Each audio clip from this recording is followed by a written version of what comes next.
Berbahagialah setiap orang yang mendengarkan kebenaran firman Tuhan dan setia melakukan dalam kehidupan setiap hari. Shalom. Saudara-saudari yang diberkati dalam Tuhan Yesus Kristus, di minggu ini kita berada di minggu kedua bulan lingkungan dan kita akan merenungkan kebenaran firman Tuhan dalam tema kelola air dengan bijak sebagai tanda syukur. Siapa yang tidak ingin menikmati lingkungan alam yang bersih? Siapa yang tidak ingin menikmati kehidupan dengan tubuh yang sehat? Kalau lingkungan bersih dapat membuat kehidupan masyarakat menjadi sehat. Ini mengingatkan kita pada sebuah pernyataan yang disampaikan oleh Mahatma Gandhi. Ia pernah bilang begini, harta sejati adalah kesehatan, bukan emas dan perak. Kalau kita merenungkan pernyataan dari apa yang disampaikan oleh Bapak Mahatma Gandhi, itu ada benarnya. Tanpa kesehatan, kita tidak akan bisa menikmati kehidupan ini dengan nyaman dan damai. Tapi apakah gampang untuk mendapatkan kehidupan lingkungan yang bersih, yang dapat menjadikan kita hidup dalam lingkungan yang sehat? Salah satunya adalah ketika kita semua sebagai manusia memiliki kebutuhan akan air. Dengan air yang bersih, kita juga bisa mendapatkan kesehatan yang baik. Ada banyak kebutuhan kita setiap hari. Selain kebutuhan akan udara, air adalah kebutuhan yang vital, yang penting bagi setiap kita manusia, bahkan bagi tumbuhan dan hewan. Tanpa air, kita manusia hanya dapat bertahan hidup 3-5 hari. Karena itu adalah tidak mungkin kalau kita menjalani kehidupan ini tanpa air. Kita pasti membutuhkan air. Manusia butuh air, hewan butuh air, tumbuh-tumbuhan butuh air. Karena air menjadi kebutuhan bagi kehidupan kita. Sungguh, kalau kita memperhatikan kehidupan keseharian kita yang memiliki ketergantungan pada kebutuhan akan air, mulai dari bangun tidur sampai dengan tidur malam, kita akan terlibat dengan air. Mau mandi butuh air, masak butuh air, cuci butuh air, makan minum butuh air, siram tanaman butuh air. Mau di rumah, di kantor, di sekolah, di gereja, di kereta, di bis, di pesawat, di mana-mana kita semua membutuhkan air. Kira-kira berapa banyak kebutuhan air bagi satu orang manusia setiap harinya? Para ahli menghitung bahwa setiap hari manusia membutuhkan, satu orang membutuhkan lebih kurang 10 liter air. Belum untuk hal-hal yang lainnya. Bayangkan kalau satu orang 10 liter air, berapa banyak air yang dibutuhkan untuk lebih kurang 8 miliar manusia yang mendiami planet bumi. Sungguh sangat banyak kebutuhan akan air yang dibutuhkan setiap harinya. Tidak terasa saudara-saudariku, hari ini kita telah memasuki minggu kedua di bulan November yang dicanangkan sebagai bulan lingkungan. Dan kita dihantar dalam kebenaran firman Tuhan yang terambil dari kitab Pengkhotbah pasal 1 ayat 1 sampai 11 dalam tema yang disampaikan minggu ini, mengelola alam dalam ketaatan kepada Pencipta. Dan saya memberikan fokus perenungan kebenaran firman Tuhan hari ini pada pemanfaatan air bagi kehidupan manusia. Kitab Pengkhotbah disebut sebagai kitab kesia-siaan.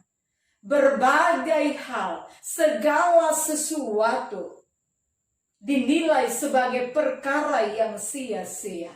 Kalau kita menyimak, khususnya di ayat yang ke-7 tertulis, semua sungai mengalir ke laut, tetapi laut tidak juga menjadi penuh.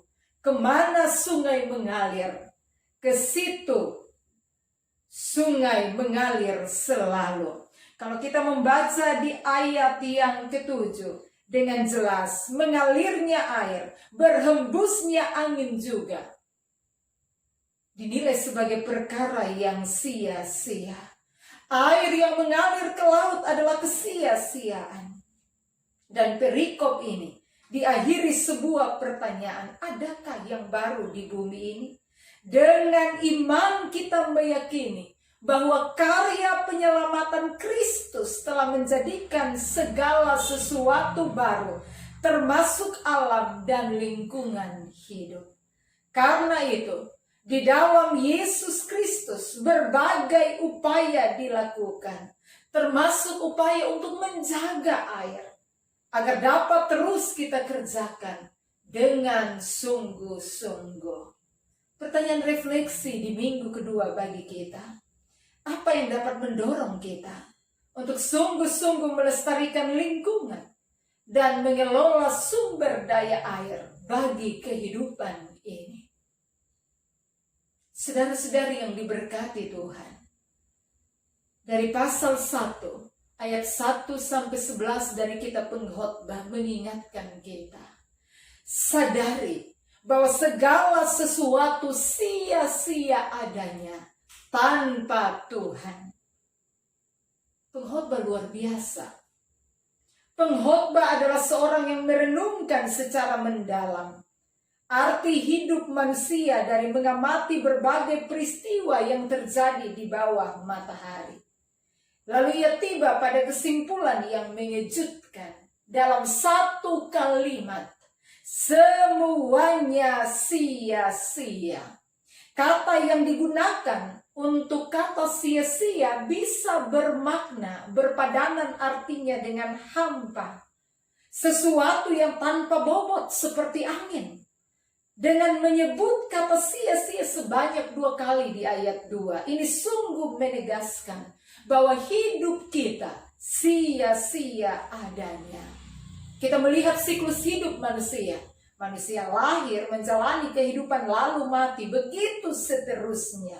Hari lepas hari berlalu, berbagai peristiwa alam terjadi sedemikian rupa setiap harinya. Semuanya berulang tanpa makna. Sia-siakah hidup kita? Siapakah yang akan membuat hidup kita menjadi berarti? Segala sesuatu yang ada di dunia ini, yang mungkin sementara kita bangga-banggakan, yang mungkin sementara kita agung-agungkan saat ini, dan mengusahakan serta mempertahankan semuanya, itu adalah kesia-siaan. Apa yang kita banggakan? Kedudukan? Sia-sia. Apa yang kita banggakan? Kekayaan? Harta benda? Semua sia-sia. Apa yang kita banggakan? Popularitas? Semua sia-sia. Apa yang kita banggakan? Kehebatan kita, kepintaran kita, semua sia-sia. Semua menjadi sia-sia tanpa pimpinan dan penyertaan Tuhan. Sampai di titik ini kita merenungkan apa maksud dari pengkhotbah sebenarnya bagi kita. Penulis kitab Pengkhotbah bukan meremehkan arti penciptaan Allah, tetapi ingin menghancurkan semua harapan palsu manusia yang bergantung pada dunia ini atau diri sendiri. Ia ingin menyadarkan kita bahwa segala sesuatu di alam ini, segala sesuatu yang kita lakukan di bawah matahari, sia-sia jika tanpa iman kepada Allah, jika tanpa Tuhan menyertai kita. Frasa segala sesuatu adalah sia-sia, harfiahnya adalah seluruh eksistensi ini adalah sia-sia. Tapi ini harus dipahami. Bukan dalam hubungan dengan alam semesta, melainkan dalam seluruh aktivitas kehidupan duniawi, yaitu hal-hal yang dilakukan di bawah matahari. Jika kita hanya memandang hidup ini semata-mata, hanya terletak pada nilai-nilai duniawi semata, maka tidak akan ada keuntungan apa-apa. Semua sia-sia. Berharap kepada dunia sia-sia adanya. Berharap kepada kekuatan, kemampuan, dan kehebatan diri sendiri adalah sia-sia. Tetapi berharap dan bersandar kepada Tuhan tidaklah sia-sia. Bangkitkan komitmen, bangunkan kesadaran untuk menggantungkan harapan hanya kepada Allah dan bukan kepada dunia ataupun pribadi kita. Tanpa Tuhan, semua sia-sia adanya. Saudara-saudari yang diberkati dalam Tuhan Yesus Kristus, kalau kita membaca catatan ayat yang ke-7, kita diingatkan mengelola alam termasuk air yang kita kelola dengan bijak adalah bukti ketaatan kepada Tuhan. Siapa yang mengelola alam, kelola air dengan bijaksana, menunjukkan bukti ketaatannya kepada Tuhan. Kalau kita membaca bagian ini dengan cermat, kita akan menemukan sebuah konsep berpikir dari penulis kitab Pengkhotbah yang meyakini bahwa hidup ini adalah sebuah pengulangan yang tiada henti-hentinya dan tidak bermakna. Kerja keras manusia yang dilakukan tidak menghasilkan sesuatu yang kekal, hanya bumi yang tetap ada. Karena itu, baik bumi, air yang diberikan oleh Allah patut kita jaga, sebab kalau tidak, maka akan dinilai segala sesuatu menjemukan. Menjemukan artinya monoton, sia-sia. Kemanapun orang melihat alam ini, akan terus menyaksikan siklus serupa yang tanpa henti. Aktivitas yang tanpa henti akan membuat seseorang merasa bosan, termasuk dalam upaya untuk menjaga dan melestarikan alam ini. Jujur, saudara-saudari, kalau kita melihat dalam fakta kehidupan keseharian kita, ada fakta yang menarik tentang kebutuhan akan air. Dari tahun ke tahun, kita yang tinggal di kota Kupang bergumul dengan satu masalah yang berat, yaitu persoalan krisis air. Apalagi kalau di bulan-bulan seperti ini, September, Oktober, November, di mana semua orang rame-rame akan berteriak tidak ada air. Sumur-sumur turun debit airnya. Pipa-pipa PDAM bisa berminggu-minggu bahkan berbulan-bulan tidak mengalirkan air. Bahkan biaya air tangki mengalami kenaikan 70.000 per tangki, 80.000 per tangki yang dirasakan semakin berat oleh masyarakat. Tapi kita patut bersyukur karena di tengah krisis air ini ada berita baik yang disampaikan bagi kita. Bahwa dalam waktu dekat Bapak Wali Kota Kupang akan memenuhi, akan membangun, menyuplai kebutuhan air bagi masyarakat Kota Kupang dari sumber mata air Kali Dendeng. Ini berita baik bagi kita sebagai masyarakat. Kita doakan semoga ini bisa terwujud. Namun selain daripada itu, setiap musim hujan, terkadang kita membiarkan air-air mengalir dengan percuma terbuang ke laut. Kita dihantar pada satu pertanyaan. Bagaimana caranya agar air tidak sia-sia mengalir ke laut? Untuk menjawab pertanyaan ini, membutuhkan hikmat dari Tuhan. Kita bisa melakukan banyak upaya, dalam tuntunan hikmat Tuhan. Kita bisa membendung air dengan membuat bendungan, bisa membuat sumur resapan, bisa membuat lubang berpori, menanam air, membuat hutan, menanam pohon. Adalah upaya-upaya yang bisa kita lakukan agar air tetap bisa kita nikmati dengan baik. Masyarakat di perkotaan pun harusnya memiliki kesadaran membuat sumur resapan sekaligus penampungan air hujan. Dengan meresapnya air hujan ke tanah akan menambah cadangan air tanah sebagai sumber air bersih. Hal ini menolong setiap kita untuk bisa mengatasi persoalan kekurangan air. Karena itu, dalam segala upaya yang baik ini, tidak bisa satu orang kerja sendiri.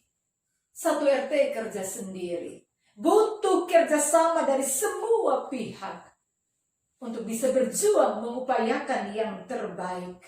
Untuk mengelola air, mengelola alam sebagai bukti ketaatan kepada Tuhan. Kelola air dengan bijak. Kelola alam ini dengan bijak. Supaya kita bisa menyatakan ketaatan kita kepada Tuhan Sang Pencipta. Saudara-saudari yang diberkati Tuhan, dari ayat 1 sampai 11, kita juga diingatkan, bergantunglah kepada Tuhan, karena Dia pengendali satu-satunya di alam ini. Bergantunglah kepada Tuhan, karena Dia satu-satunya pengendali atas alam ini. Perikop ini mengajarkan kita untuk menghargai apa yang Allah anugerahkan di hidup kita. Perikop ini juga mengajarkan kepada kita untuk bisa mensyukuri alam pemberian Tuhan. Ada peringatan bagi setiap kita.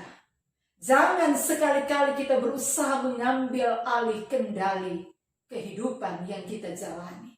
Karena satu-satunya pemegang kendali atas hidup kita, Tuhan adanya. Apakah kehidupan kita akan sia-sia atau menjemukan? Kita sendirilah yang memilih jalannya. Jika hidup adalah anugerah Tuhan, maka miliki cara hidup yang benar. Selagi kita masih hidup di bawah matahari, rendah hatilah, jangan sombong dengan apapun juga, agar kita dapat menjalankan kehidupan ini dengan kesetiaan dan ketaatan kepada Tuhan. Saudara-saudari yang diberkati Tuhan, sehebat apapun kita, jangan pernah sombong. Sepintar apapun kita, jangan pernah sombong. Setinggi apapun kedudukan dan pangkat jabatan kita, jangan pernah sombong. Secantik atau seganteng apapun kita, jangan pernah sombong. Ingat bahwa kita punya pengendali utama dalam hidup ini, yaitu Tuhan sendiri. Jangan anggap remeh kerendahan hati untuk menjalani kehidupan pemberian Tuhan dengan setia. Di hari ini, sebagai bagian dari masyarakat Indonesia, kita juga ada dalam persoalan secara nasional tentang masalah ketersediaan sumber daya air yang memang tidak mudah untuk dipecahkan. Ini menjadi persoalan nasional karena di berbagai pusat pertumbuhan ekonomi di Jawa, di Bali, di Sumatera, bahkan di NTT mengalami krisis air bersih. Memang air adalah milik umum, dan karena itu air terkesannya gratis saja, sehingga penggunaannya seringkali dilakukan secara tidak hemat. Orang tidak bijak menggunakan, karena pemakaiannya terus bertambah seiring dengan bertambahnya populasi penduduk. Persoalan lain yang muncul, kualitas air yang secara alami tidak baik, terus menurun akibat kecerobohan aktivitas manusia. Air bersih menjadi sulit didapatkan. Untuk mengingatkan kita bahwa bumi kita yang terdiri dari tanah dan air adalah anugerah Tuhan yang harus kita rawat, maka kita Bahkan semua negara anggota PBB menetapkan tanggal 22 Maret sebagai Hari Air Sedunia. Hari Air Sedunia setiap tanggal 22 Maret. Ini mengingatkan kita untuk kita bisa kelola air dengan bijak. Untuk kita bisa melestarikan air dengan bijak. Karena pada saat krisis tidak ada salahnya kita terlibat dalam gerakan hemat air. Pakai air secukupnya, jangan boros, biarkan keran mengalir tanpa dimatikan kerannya. Gerakan hemat air diagungkan kembali. Paling tidak, ada paradigma baru bahwa eksploitasi air tidak bisa seenaknya lagi. Jika masyarakat sudah memiliki kesadaran akan pentingnya air, masyarakat juga akan bisa menjaga sumber daya air. Sebagai negara air dalam tanda petik, rasanya tidak pantas kalau Indonesia, tanah air kita, sampai mengalami krisis air. Yang suka pakai air boros-boros, nah berubah sudah. Yang suka buang-buang air bersih tanpa dimanfaatkan dengan bijak, berubah sudah. Karena kita sementara menjaga keberlangsungan kehidupan kita untuk generasi-generasi selanjutnya. Kita bersyukur atas anugerah Tuhan yang luar biasa.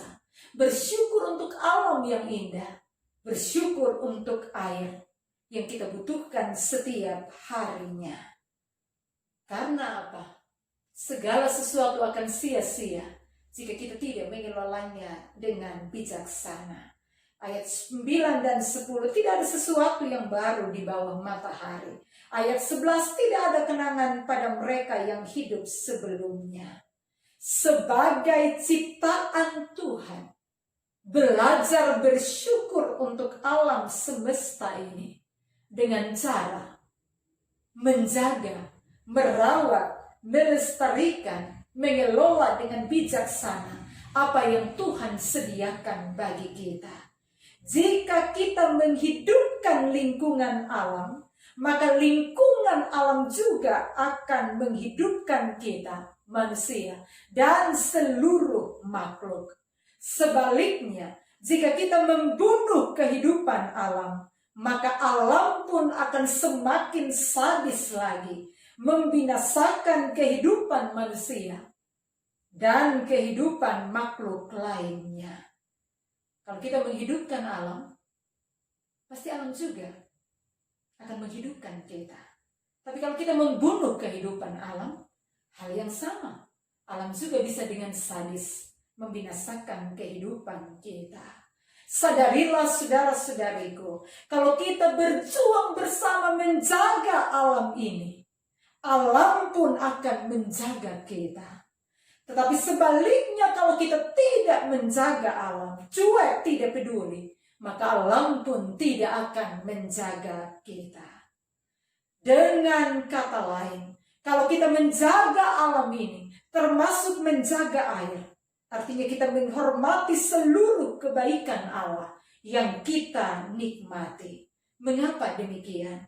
Karena setiap orang seharusnya menganggap dirinya sebagai penjaga milik Allah, sehingga tidak merusak alam, tidak mencemarkan, tidak membuang-buang air yang adalah sumber kehidupan bagi kita.